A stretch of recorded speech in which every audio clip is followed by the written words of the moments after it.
بسم اللہ الرحمن الرحیم۔ السلام علیکم۔ گوڈ فارمنگ ٹپس میں خوش آمدید۔ آج کی ویڈیو میں آپ کو ایک انتہائی خطرناک بیماری بریکسی کے بارے میں بتائیں گے۔ بریکسی جو ہے یہ بیماری زیادہ تر سرد علاقوں میں ہوتی ہے، لیکن عام پاکستان میں بھی ہو سکتی ہے، انڈیا میں بھی، خاص طور پہ سردیوں میں ہو گئی ہے۔ گرمیوں میں بھی ہو سکتی ہے لیکن زیادہ تر جو ہے وہ سردیوں میں ہوتی ہے، اور اس کی وجہ ہوتی ہے جب بکریاں ہرا چارہ کھاتی ہیں اور اس کے اوپر اوس گری ہوتی ہے، شبنم گری ہوتی ہے، یعنی جو رات کو تریل پڑتی ہے، جو پانی ہوتا ہے وہ چارے پہ گرتا ہے، اور ہم ویسے ہی گیلا چارہ ہی بکری کے آگے رکھ دیتے ہیں، بکری کھاتی ہے۔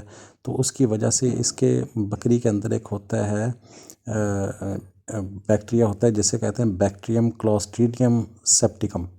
تو یہ جو ہے بکری کے اندر والے جو انٹسٹائن ہے، آنتیں ہیں، میدا ہے، اس کے اندر جو لائنیں ہوتی ہیں تولیے کی طرح کی، ان کو تباہ کرنا شروع کر دیتا ہے۔ جب ان کو تباہ کرتا ہے تو اس کی وجہ سے پھر بکری جو ہے زیادہ علامتیں بھی نہیں ظاہر کرتی، اچانک ہی گرتی ہے، پیٹ میں درد ہوتا ہے اور وہ مر جاتی ہے۔ اچھا، اس میں ہوتا کیا ہے کہ میکسیمم جو ہے نا، اگر بکری کی علامات ظاہر ہو بھی جائیں تو زیادہ سے زیادہ 36 گھنٹے تک بکری کے پاس ٹائم ہوتا ہے۔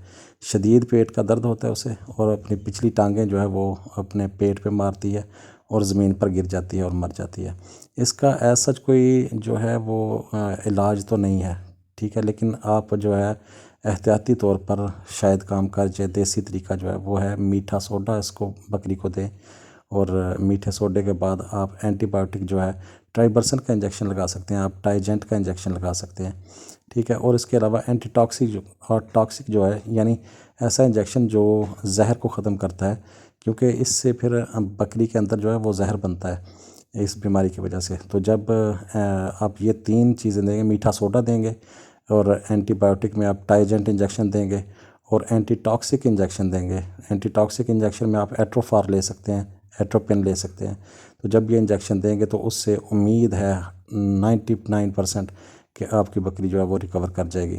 اچھا، ایک بات یاد رکھیں، جب بھی ایسا جانور ہو جو اس کی وجہ سے مر جائے، اس بیماری کی وجہ سے، تو وہ بہت جلدی جو ہے نا وہ ڈیکمپوز ہونا، یعنی گلنا سڑنا شروع کر دیتا ہے۔ تو ایسے جانور کا جو گوشت ہے وہ قابل استعمال نہیں ہوتا، کیونکہ اس میں جو خطرناک بیکٹیریا ہوتا ہے وہ مطلب آپ کی انسانوں کی صحت کے لیے بھی نقصان دہ ہو سکتا ہے۔ امید ہے کہ میری ویڈیو پسند آئے گی۔ بہت شکریہ۔ اللہ حافظ۔